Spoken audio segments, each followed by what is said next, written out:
Malaysia থেকে সাধারণ ক্ষমায় স্বদেশে ফিরেছেন লক্ষাধিক কর্মী। বিস্তারিত জানতে ভিডিওটির শেষ পর্যন্ত দেখুন।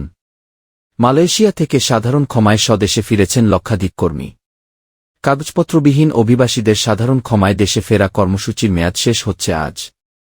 অভিবাসন বিভাগের তথ্যমতে গত 9 মাসে এ প্রক্রিয়ায় নিজ নিজ দেশে ফিরেছেন বাংলাদেশসহ বিভিন্ন দেশের 2 লক্ষাধিক কর্মী। শেষ 1.5 মাসে অভিবাসন বিভাগের অনলাইনে অ্যাপয়েন্টমেন্ট নিতেও বেগ পেতে হয়েছে অনেককে।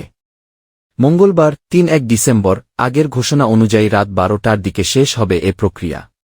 অভিবাসন বিভাগের তথ্যমতে গেল 9 মাসে এ প্রক্রিয়ায় নিজ নিজ দেশে ফিরেছেন বাংলাদেশসহ বিভিন্ন দেশের 2 লক্ষাধিক কর্মী। এ বছরের 1 মার্চ থেকে সাধারণ ক্ষমায় দেশে ফেরার সুযোগ দেয় মালয়েশিয়া সরকার, যেখানে জরিমানা নির্ধারণ করা হয় 300 থেকে 500 রিঙ্গিত।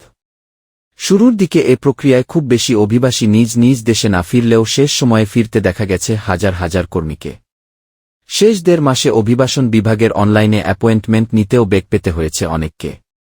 মালয়েশিয়ার অভিবাসন বিভাগের তথ্যমতে 12 ডিসেম্বর পর্যন্ত প্রত্যাবাসন কর্মসূচিতে নিবন্ধন করেন 111টি দেশের মোট 2,16,471 জন অভিবাসী, যার মধ্যে ইতোমধ্যে মালয়েশিয়া ছেড়েছেন 1,87,000। দেশে ফিরে যাওয়া ও নিবন্ধিতদের বেশিরভাগই ইন্দোনেশিয়া, বাংলাদেশ, মিয়ানমার এবং নেপালের নাগরিক। ধারণা করা হচ্ছে প্রায় 1 লাখ বাংলাদেশি কর্মী এ প্রক্রিয়ায় দেশে ফিরেছেন।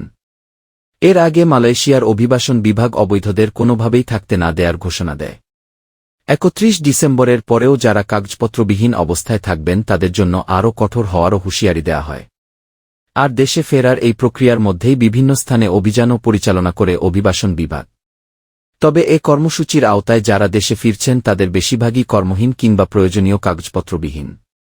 অনেকেই সম্প্রতি কলিং ভিসায় এসে প্রত্যাশা অনুযায়ী কাজ না পেয়ে প্রতারণার শিকার হয়ে দেশে ফিরে যাচ্ছেন।